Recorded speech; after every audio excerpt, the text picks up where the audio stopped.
Welcome, everybody. We are gathered here today to talk about the big picture question of your role in managing a library website when you are partnering with us at Lean Wisconsin to develop and present and have a library website specific to your library.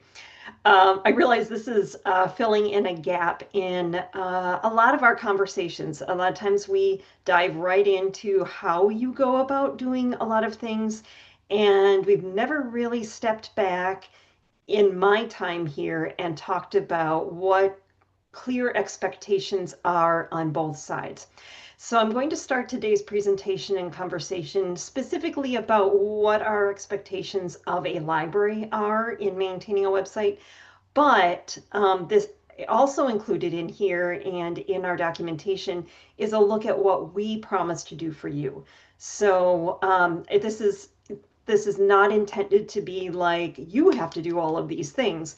This is demonstrating how the partnership can work, where we can take a lot of the burden of managing a website off of you as individual libraries, but then where we as the system people really don't have a lot of ability to support you, and where your website benefits from your day-to-day management.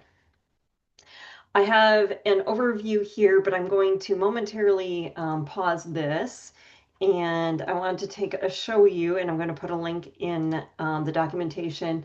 There is a new piece of documentation here that summarizes your role as a website manager. It'll talk about all of these steps in a single web page. So this is the section that we'll be covering in the PowerPoint today, is your website manager role and responsibilities. And then after the PowerPoint, we'll come out and talk about what our responsibilities as Lean Wisconsin website services ourselves, what we can do for you, and then there's some more about training and tools and resources. So you can check this out. This is where the PowerPoint comes from, and we will be diving into these links as we go on.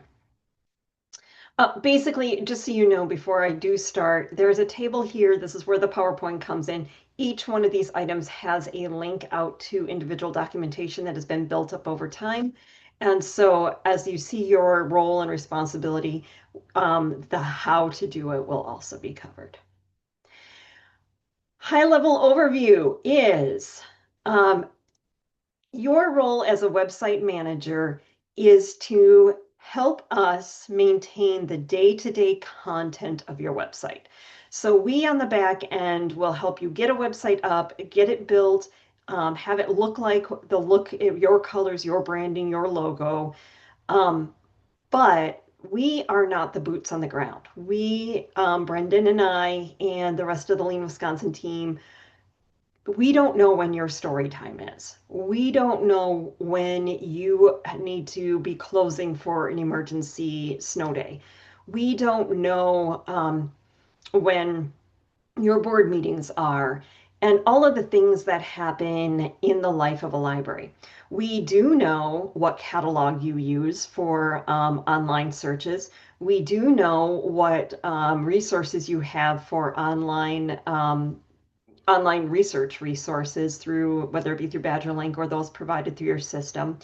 We do know some very high level things that apply to all libraries in a system across the board, and we can help keep that information up to date in certain specific areas.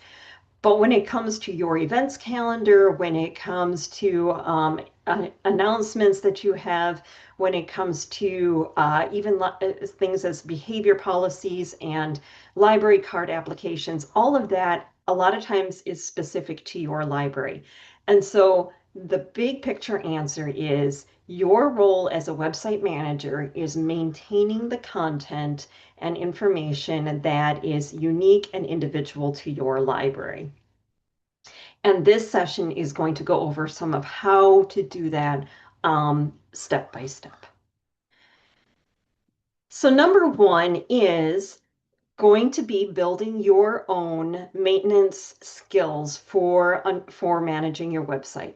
And so your responsibility is to do exactly what you're doing here today. You're either showing up live at this moment or you are watching this video and then you are sending us requests when you have something you would like done on your website or you're stuck or you're coming to a 201 and you're asking questions. And so staying current with training resources and seeking help when needed is your primary responsibility as a website manager.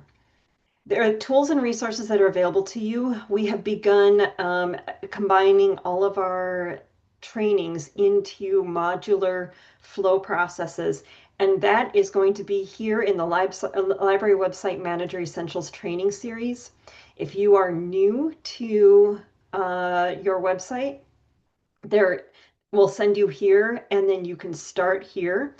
And this will take you through getting started. We now have this module today, your role as a website manager. And then I'll walk you through logging in, creating a new blog post, how Divi works, maintaining accessible content, et cetera, et cetera, et cetera. If you've been doing this for a while and you're pretty comfortable with Divi and creating a new blog post, now we have some advancing skills in understanding website heading structure, alt text, default site palette, color palette. Some of these things are ones and dones, and some of these are ongoing learning. Understanding Divi modules and different ways you can present information. And then there's an entire session, multiple modules on different things relating to accessibility, which is going to become more and more of our conversation and part of our essential website manager skills. So reviewing the library website manager information is going to be your first primary thing. Then there's participating in these regular monthly trainings as best you can and or following up on them, reviewing new documentation as it comes out, because believe it or not, sometimes you learn something and then we find out that we need to change the way we do things. Accessibility being a case in point, also plugins that may have gone bad and we need to change those up. Watching videos in the YouTube playlist. If you these are the videos in the YouTube playlist are also always linked to documentation from the training page, but if you just prefer going to YouTube, that's an option. And then sending your help requests to website help@librarieswin.org. Brendan and I see those, and one or the other of us can respond to it. So that's how you build your skills, but then what you are doing with them. Number one, because even if other content on your website gets outdated and old, the most important thing that you need to do is make sure that your essential contact information and hours are up to date. So if you change hours, maybe you have a summer winter difference, maybe you've had budget changes or hiring staff, and you need to change your hours, you need to make sure that information is updated on your website. Information on how to do this can be found in the semi-annual review documentation. And this may involve dealing with some things that you are not as familiar with, such as getting into that header information and your footer, which may not be something that you do on a daily basis. You can either learn how to do that through these tutorials, or again, your primary responsibility is making sure it's updated. It doesn't always mean you have to do the thing. It means you need to send us a ticket at website help at librarieswin.org and ask us to do that. If you do not know how to get into this top information bar where a lot of time there's hours, or the footer down here where there may be hours on your website. Every website's a little unique. If you don't know how to change that, but you know it needs to be changed, your responsibility is to reach out to us and ask us to change it, because we don't know that your hours are changing.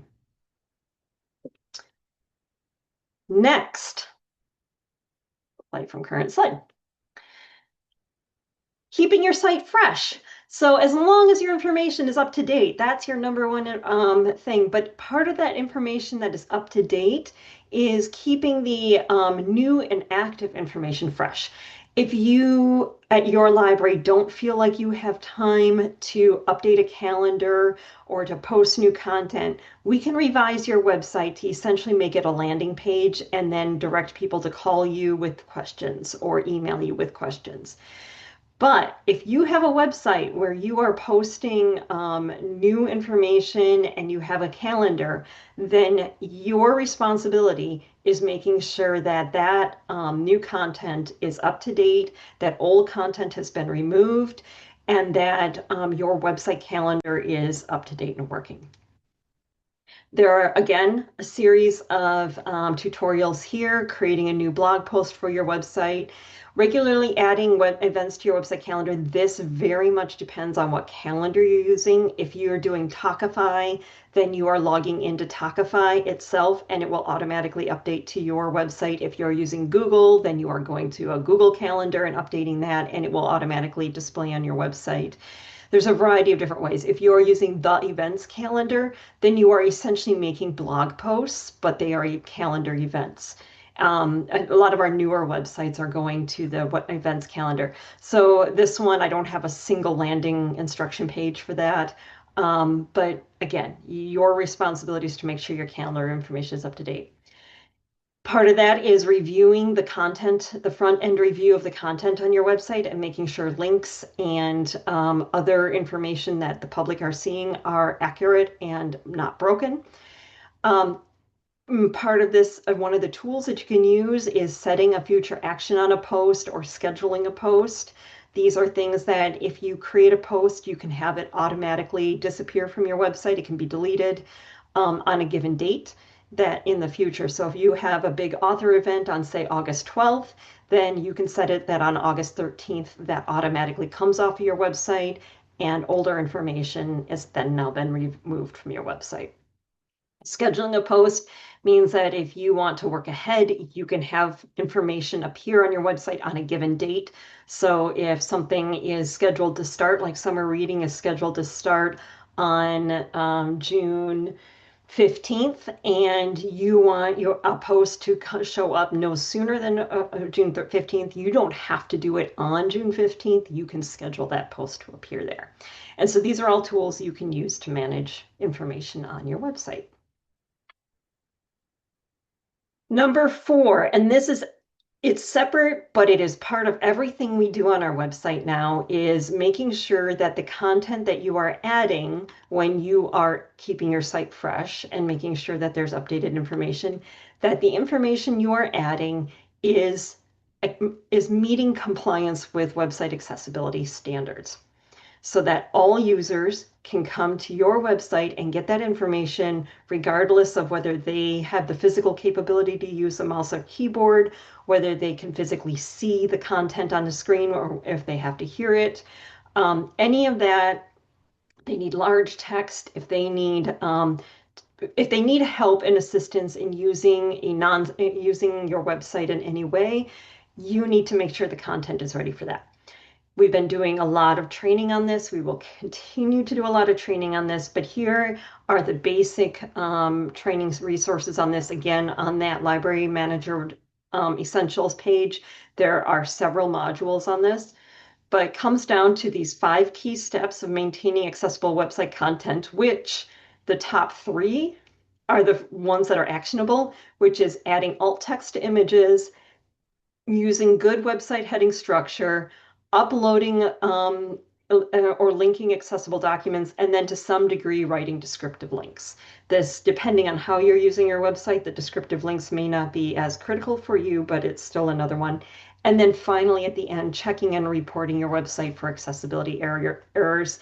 Again, that comes back to us at Website Help, and we can assist you in doing those. There will be a lot more training, especially on this last one coming along in the next year, but that's going to be your responsibility, is to let us know when you need help, when you feel like your website has fallen out of compliance. Number 5, reviewing and updating your website navigation. And what this means is making sure your menus and site structure are clear and up to date. So there is a tutorial on reviewing website menus. Again, this also is part of your annual review cleanup of your website. And what this looks like is making sure that everything that comes when you review your drop-down menus, that this content is still, that the navigation is accurate. What happens a lot is seasonal things like summer reading may end up in your passport programs. Something that happens for a short period of time. You may create a link in a menu so that people can get to something very easily, like a summer reading program or a passport program, and then forget that that's in there. And you have now taken that information down, or it is out of date, and people are still seeing it in your menu. Unfortunately, unlike scheduling a post or scheduling actions on information and content, there is no way to schedule addition or removal of things from a website menu. So this is still a manual process. And until that's automated, making sure that the navigation on your website is accurate. Another thing that may happen, you created a new page. Maybe you have a book club that's just started up and you've created a new web page for that book club, and then you don't add it to the menu and nobody can find it when they come to your website. So that's going to be one of the key things for you to keep tabs on, is that your navigation is accurate. So reviewing website menus.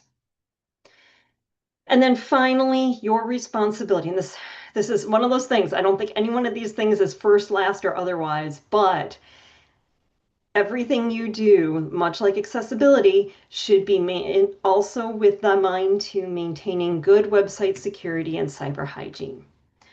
And what we mean by this is protecting your library website from vulnerabilities and unauthorized access. This can be really tricky in the case of we have new people coming and going from a library. We've hired somebody, we've added them to the website as either an individual user or they're sharing a login and they have a shared password. They leave the library. Hopefully they leave on good terms. But one of the things we would hate to see is that somebody who doesn't leave on good terms still has access. They go home, they can log into your website and create all sorts of havoc. Um, let's really hope that doesn't happen. But just to be sure, if somebody who has been using your website as a website manager leaves your library, let's make sure that if it's a shared login, shared account, that password gets reset. If they have their own user account, let's make sure those extra user accounts are removed. There is a training page on how to review which accounts are related to your website. If you don't feel confident, you don't want to accidentally remove somebody, again, send us a ticket. We can help you see, like, there is an account for, if there's one you don't recognize, there's always going to be an account that we at Libraries Win use. It's usually called Super Admin, but there might be another name associated with it. If you're a Winding Rivers library, it might say Winding Rivers, it might say IT Access. There's a couple of different names for user accounts that we use. So if you have a question about a user account, email us. This is another thing as far as cybersecurity goes, keeping an eye on user accounts. Um, we had a plugin hack happen. This is going on 3 years ago now. And one of the both symptoms and methods by which the plugin hack was effective was that the malware got in and it was able to create new user accounts at an administration level. And those user accounts started wreaking havoc with those websites. So they were automated bots and but they were showing up as strange names. Sometimes it was an actual, like, Sarah Smith or something like that. So it was an actual name, but it was not anybody associated with the library. Sometimes it was gobbledygook. But there was everybody, the websites that were hacked noticed that there were new user accounts created and then things were happening on their website. So keeping an eye on your user account is definitely a good thing to do once or twice a year for sure. Um, More often is not a bad thing. But on that line, and then anytime anybody leaves, of course, also making sure that your plugins and themes are set to auto update. I think over time we have been addressing this across websites. This should be a one and done sort of thing unless you're adding a new plugin. But making sure that all of our plugins and themes are getting security updates on a regular basis so that, again, those plugin hacks that happen are less likely to be able to, because those updates, they patch holes, they patch errors that might cause the ability, or that may make it possible for a website to be hacked. So making sure that your plugins and themes are up to date. Again, if you have questions about this, this is usually a one and done sort of check on your website. Um, and if you have questions, send it to us and we'll happily log in and make sure your website is done. And also on plugins is making sure that you are only adding the ones that we have vetted and approved. For those that are still a little new to website terminology or don't feel confident, a plugin basically adds new functionality to your website. Because Divi is a very powerful theme, we don't use a lot of plugins, but there are a few functions that we find very useful, specifically that the plugin that allows you to remove content off of your website. That's not something that's necessarily, that is not a Divi native function. So we add that as an additional function. But we have made sure that these plugins are secure, up to date, functional. They're not ones that are going to invite in malware. And so we ask you to make sure if you are interested in adding functionality to your website to run it by us first. So in summary, your role and responsibility as a website manager is to build your own skills, ask for help, or come to trainings, or all of the above on a regular basis. Keep your basic information up to date and current, and that's the number one most important thing to do. Adding content, removing outdated content, maintain accessibility of the content that you are posting, review your navigation so that your menu structure is appropriate and up to date. And then everything that you do should have a mindset towards security and cyber hygiene, whether that's making sure that the people who are accessing your website in your library are either using their own accounts or not sharing passwords outside or changing passwords when people leave, or making sure that your website is updated, plugins and themes are updated on a regular basis. Just and maybe this is a good segue into what Lean Wisconsin does. We manage the WordPress updates for you. We have a system by which we test and make sure that the WordPress, because the WordPress update could really break an entire website. So Brendan usually pushes out those updates, but your job is to make sure that the plugins and themes are updating on a regular basis. So that is a summary of your role and responsibilities in short. Go ahead and put any questions into chat at this point. We'll circle back to that. But I'm going to now jump over to what we have as responsibilities when we work with you in maintaining a library website.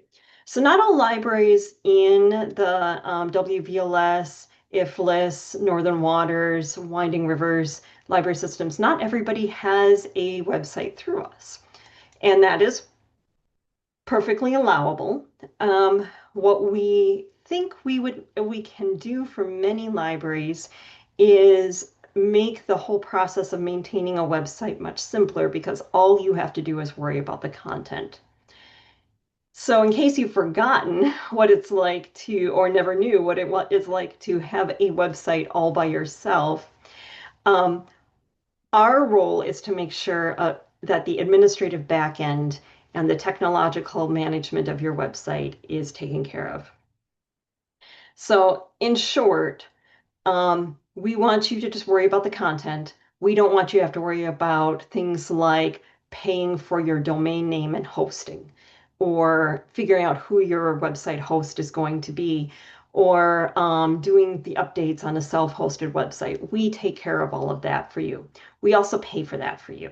It is part of your library's technology service fee that you pay into your system. And that is what allows us to do all the purchasing and paying and management of the costs behind your domain name and hosting. Um, so you don't see extra bills for, and you won't see a bill for the work that we do in training and supporting you in your website management. What we also do is take care of, you have a domain name, which is a blank slate. You then have to choose a management service, a content management service, which we choose WordPress. There are other options out there. Squarespace is one of the ones that if you're heard advertising, many small businesses will go with. But there's a bunch of other ones, but we choose WordPress.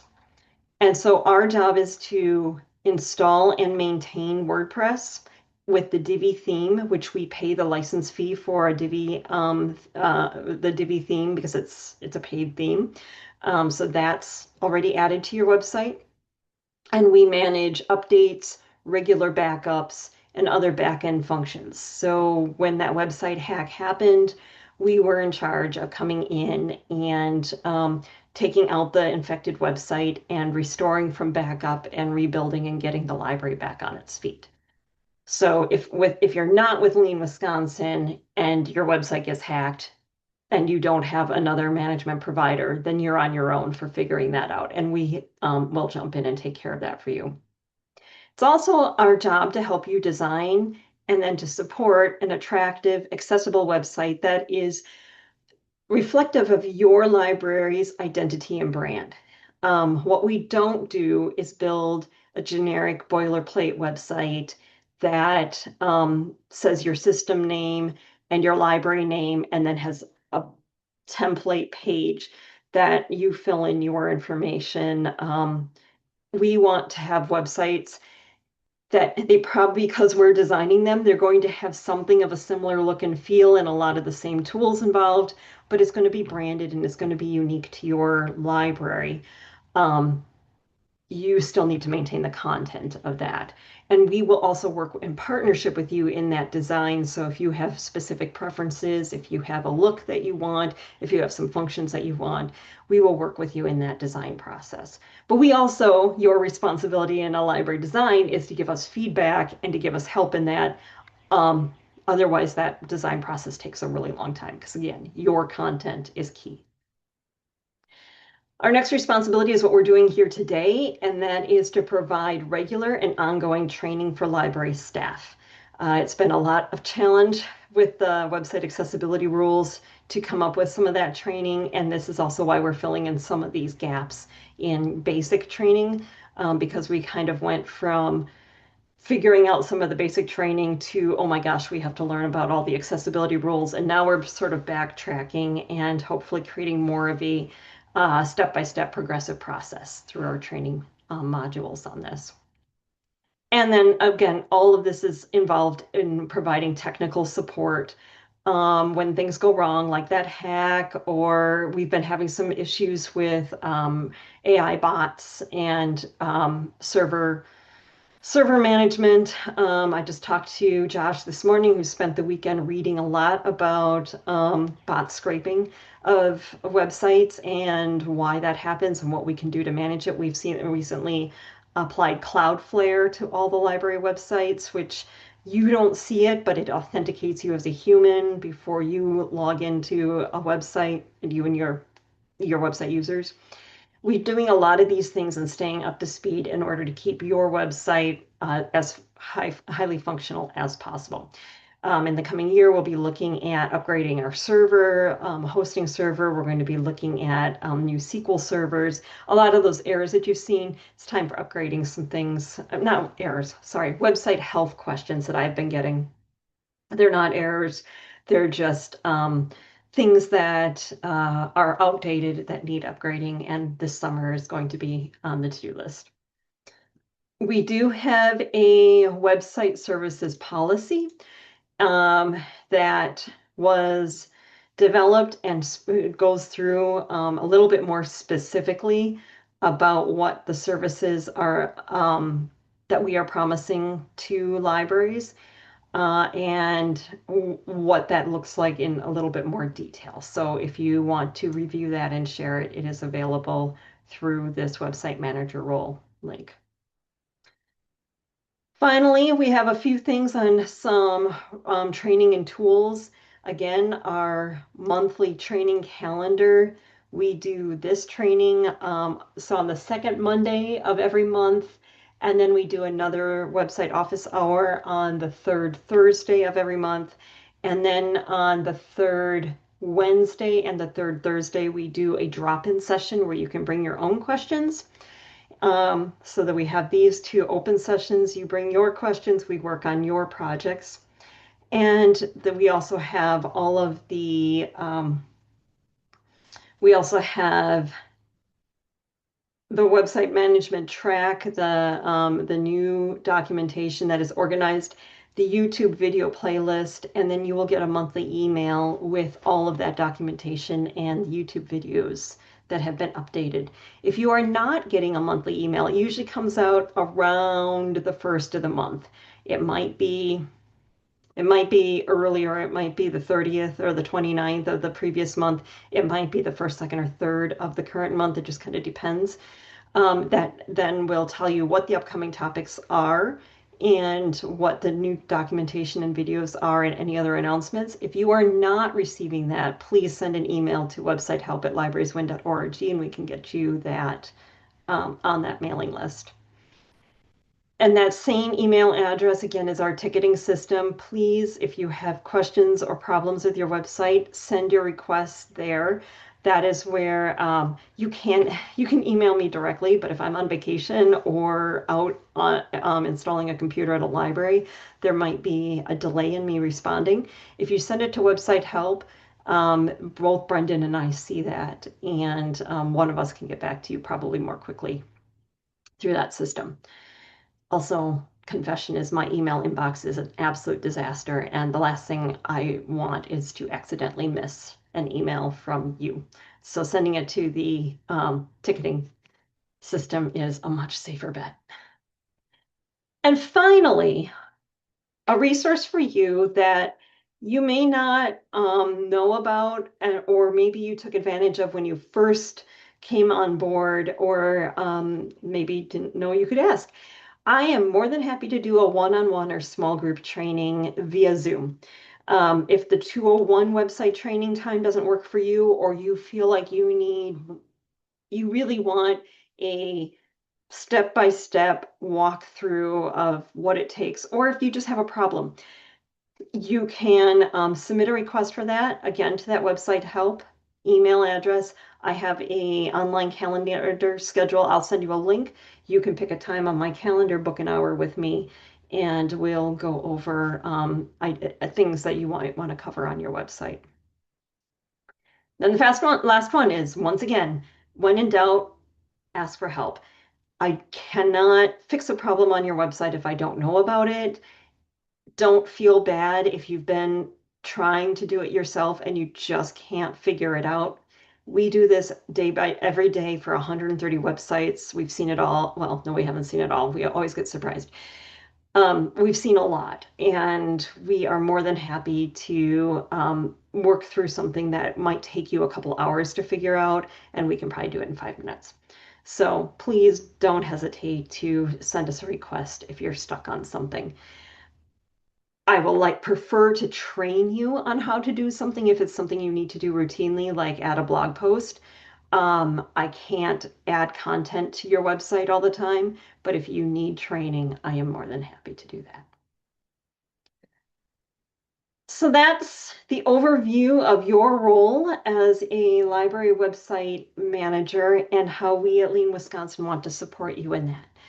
Does anybody have any questions or feedback or thoughts on any of that?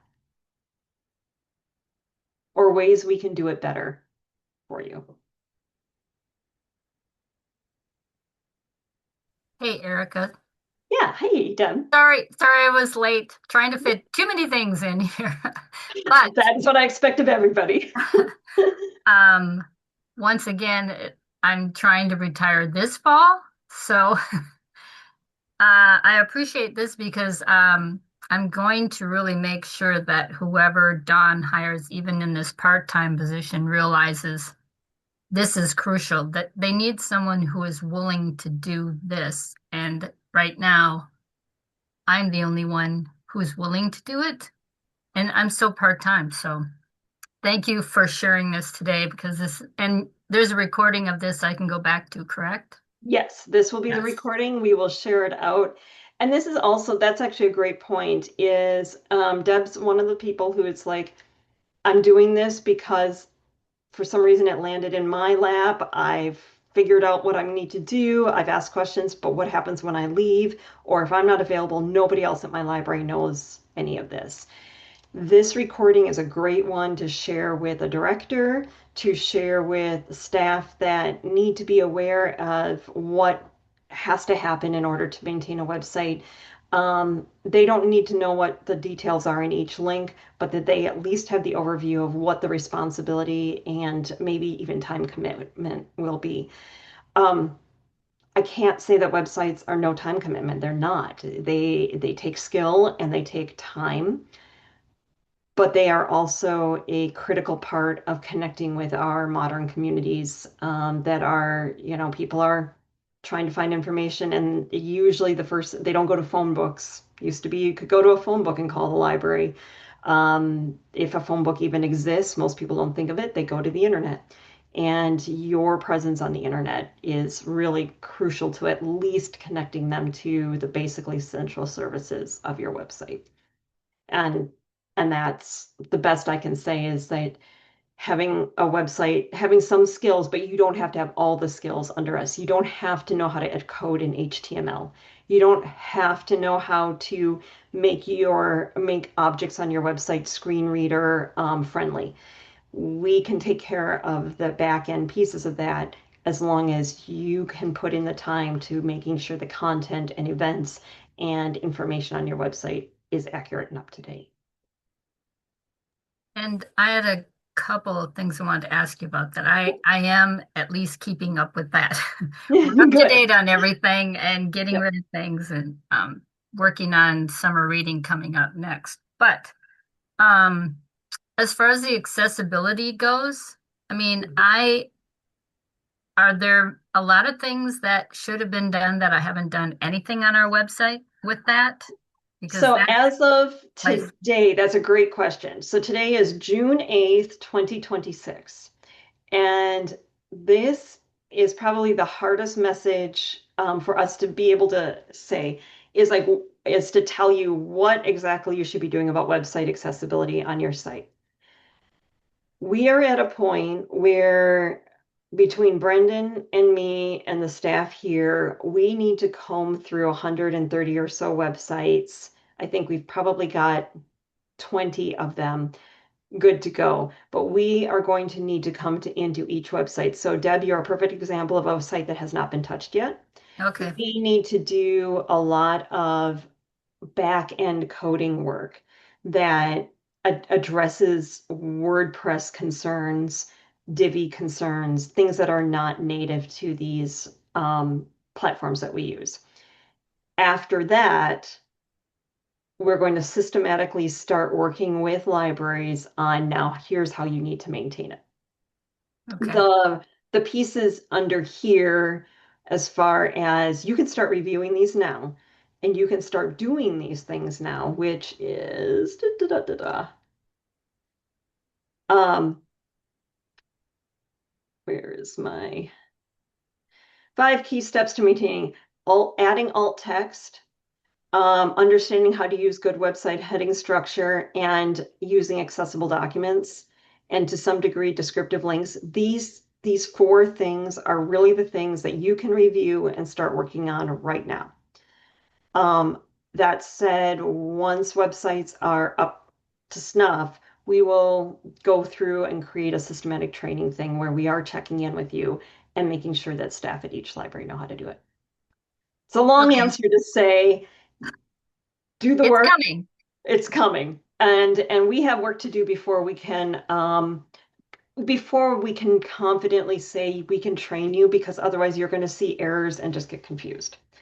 And we have errors that we need to fix first.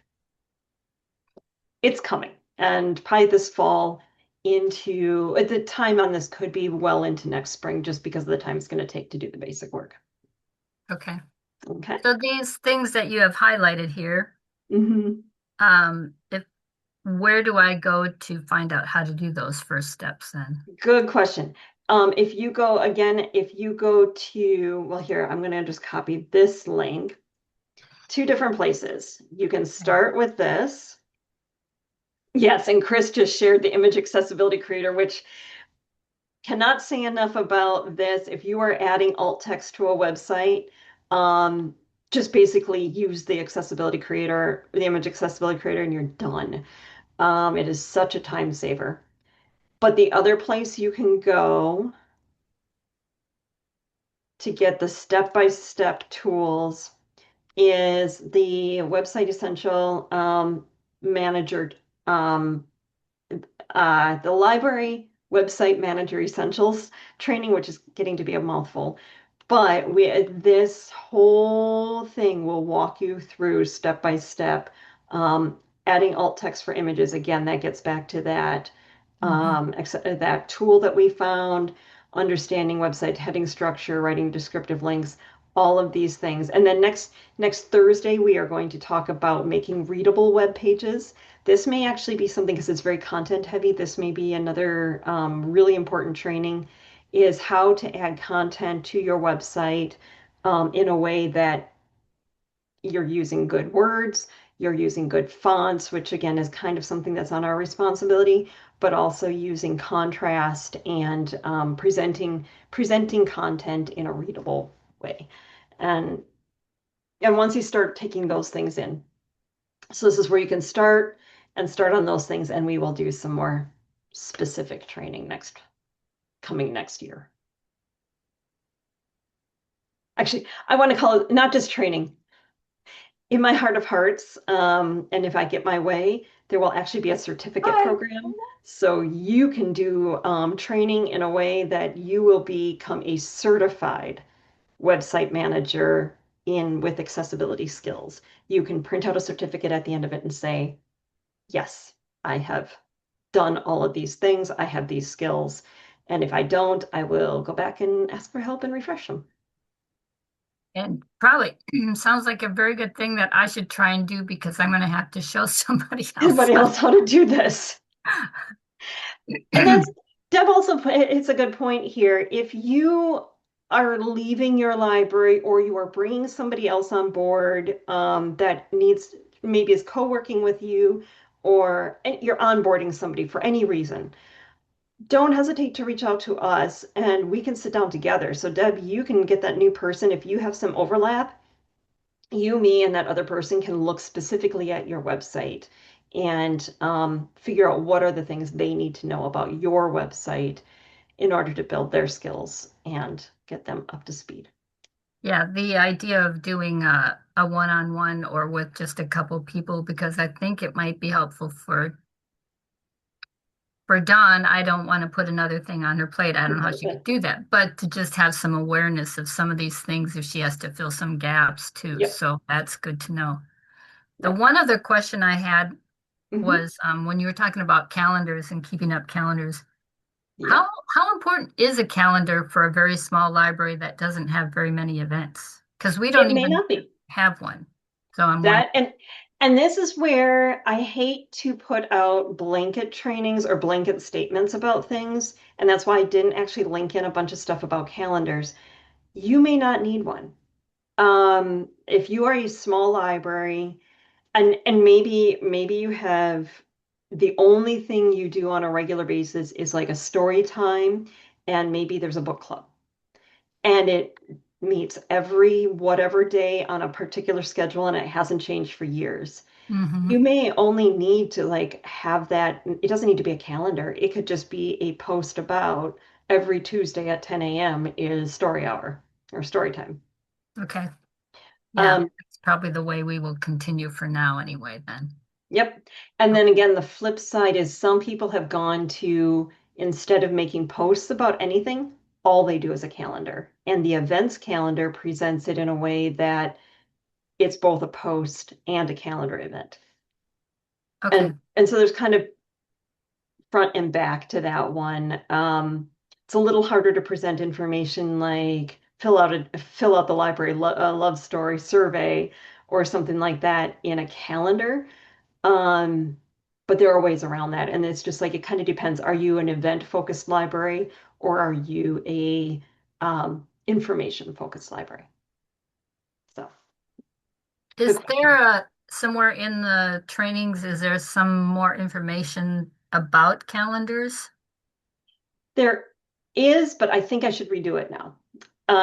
Because I was thinking about that when I went to put a link in, and I'm like, I think I need to summarize this in a better way. And maybe that'll be a July or August training. Okay, Just to improve on, because perfect. I've also been going through my old trainings and realizing that we're doing things slightly differently already. And so I think I should update that information. Okay, great. So so watch for that coming. All right. Thank you. Yeah. What else you got? I think that's it for me for right now, believe it or Awesome. not. Great questions. Hanging in there so far.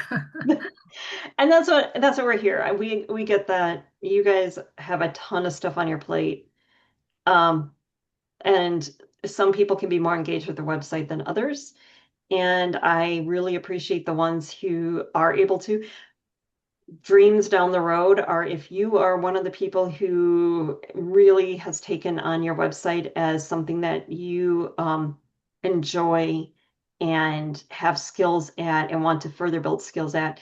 I would love to create a system of more like a training of trainers where you can help other libraries with their websites. That's I think that's an after accessibility sort of challenge and thing just organizationally to take on. But there are people who have very good skills, and I want to take advantage of that in helping neighboring and peer libraries, Well, I am thinking you might not get rid of me because it might be something that I continue to do from even in home. retirement. Um, I might end up doing some of that, continuing on, depending what who gets hired, just someone's got to keep it Keep good going thing somehow. going. I am happy to be stuck with everybody here, and then everybody who's watching this. Like, and I would gladly not get rid of any of you. Well, Definitely Deb. well, we appreciate you too. Thank you, Erica. Thank you. Okay. Anybody else with any questions or thoughts on managing a library website?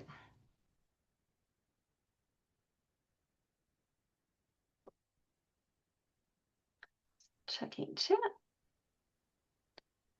Well, Um, great. Oh I yeah, guess I did have something real quick, if that's all right. absolutely. Um, and I guess it was, pardon me, you were going over the things that WVLS does, or the things you help out with. So one of the Hmm. things you mentioned was the domain fee and everything like that. Hmm. What if, I mean, I'm not 100% sure, but I'm like 95% sure we still pay GoDaddy separately for something. Oh, we should check in on that. Right. So that's Yeah. what I was wondering. I swear it because the one year we didn't do anything about it, and then I want to say it was for like, I don't know, a couple of hours.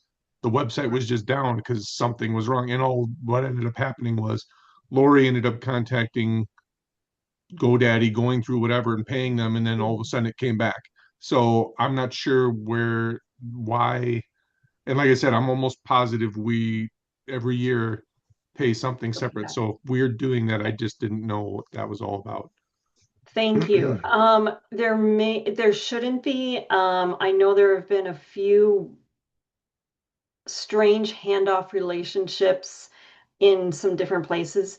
But that would be a great question to check in with Lori and your accounting, and then you, me, and Josh slash the team should take a look at that. Okay. Um, Make sure that handoffs have actually happened because we should be handling like that domain registration, registrar, and any of the security stuff related to that for all of the websites. So. Okay. Okay, yeah. So send in a ticket just so I don't lose track of that. Okay, sure, I can do that. And we will and but send in a ticket and then double check with your accounting team and just make sure that's still happening on your end Yeah, and we'll address it. sure, no problem. And then as far as how the whole thing with having some people be willing to help other people with Mhm. websites, I'd be interested in doing that. I don't mind.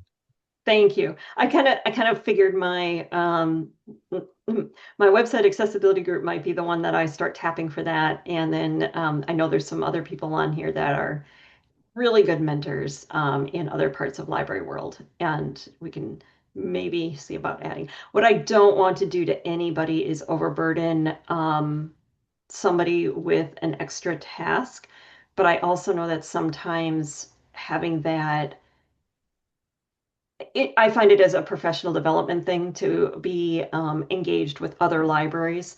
And I think that it's an advantage to a lot of libraries to be able to be a leader in certain areas. So I I'd like to see it happen. We'll work on that. Thanks for volunteering. I shall not forget. That's fine. Okay. Anybody else got questions? And if you think you are getting domain, a domain registration thing, or a bill for anything, there's also, this is related, unrelated, related. Um, there is a very official piece of mail going around that several libraries have gotten over the years, and I know we have gotten it. It's about, I'm gonna restart my video here. It's about a web directory. It looks very official. It says this is not what Chris is talking about because he knows it's GoDaddy. But it's something like library or it's something like internet directory fee or thing. It's essentially a scam. There may well actually be an internet directory out there, but you are paying for your listing on this directory. It's call it the who's who of websites. You may get a letter in the mail saying you owe us $235 to maintain your website listing on this directory. There's no reason for that. It is essentially a scam. Um, don't pay it. It doesn't do you any good. You shouldn't, essentially, you should, if you are hosted with Lean Wisconsin websites, you should not be paying any direct bills related to your website. So I've seen pass that it on to whoever pays I've your seen bills. that bill come through several times, and yeah, it's all about the wording. Reading the wording tips you off that it's nothing. But yeah, you Yep. got to read it. You got to read it because it looks very official. It's a nice invoice It and essentially gets you nothing. it is, and it looks lovely when it goes through the shredder. Yes, it comes out looking like great confetti. So if you ever have questions on stuff like that, again, don't hesitate to send an email to us and ask about that. Kind of like when they send you a bill to have your library listed in the phone book, and it's like, well, Yep. since I haven't put anything into this, I'm not paying this renewal. And there's another one is like, I'm sorry the phone book went away, but the phone book's going away. So now you have to maintain your website. Okay. Well, thank you, everybody. I will stop this recording now. If you guys are here next week, Wednesday, we will do a 201. So that's on, I think I have the calendar up here. So our next website training will be on Wednesday at 11 a.m. And on Thursday at 1 p.m. we'll do another 201, and then we will be talking about readable web pages at 2 p.m. on the 18th. And if you can't come in person to that one, again, that one will be recorded. And if you can't come in person to these other two live in-person trainings, which are not recorded, just shoot me an email at the website, email address, website help at librarieswin.org, and we will find a time when we can meet. Meanwhile, good luck with summer reading, everybody. Get out there. Kids are out of school. It's going to be chaos. So love it, live it. Another fun summer begins. Thank you, Erica. Thank you all.